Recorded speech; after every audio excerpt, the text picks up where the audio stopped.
looking at this issue. Your statement was that the Sunnis do not follow the Quran. Firstly, we should know that there are 1.2. Let's give a conservative estimate. There are at least 1 billion Sunnis in the world. Out of those Sunnis, how many do you really know? Another thing you should consider is the fact that Sunnis have their social structure, which has at least the institution of zakat. I've personally witnessed the Sunnis doing a fantastic job looking after orphans.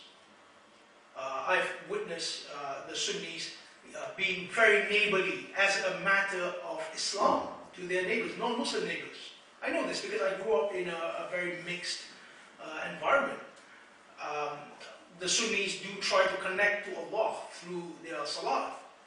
I can see that with my own eyes. I witnessed that.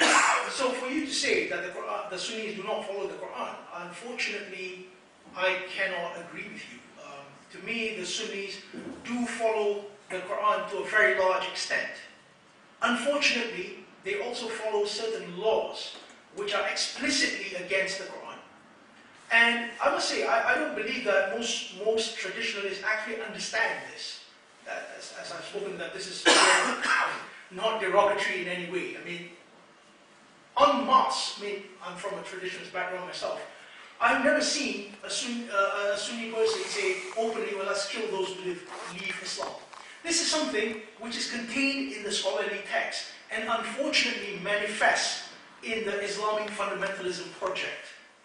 So, once again, I mean, the black and white worldview which you hold, I can't see that. I mean, I would have to ask you, do you practice 100% of the Quran? Have you followed the Sunnah of Ibrahim? Do you feel that your Deen has reached the level of Ibrahim? If you haven't, then you are exactly in the same position as the traditionalists. You are just like all of us, walking towards the truth. You know, I don't think any of us has the truth in full. Thank you. Thank you. During the break, we had a rather puzzling discussion about whether homosexuality is a sin or not.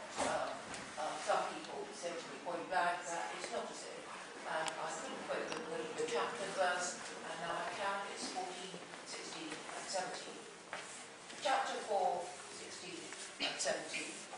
And so it plainly says that it's a sin, and there were a few people who contradicted that statement. I wonder what I'd like to know what you have to say about that. Thank you.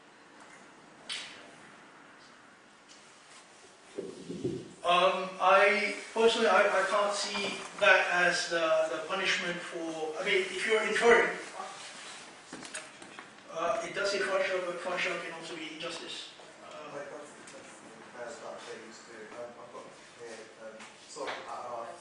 Verse number 80 and 81, it does clearly mention that things come to me lawfully instead of from me. Can I please address Claire and I can.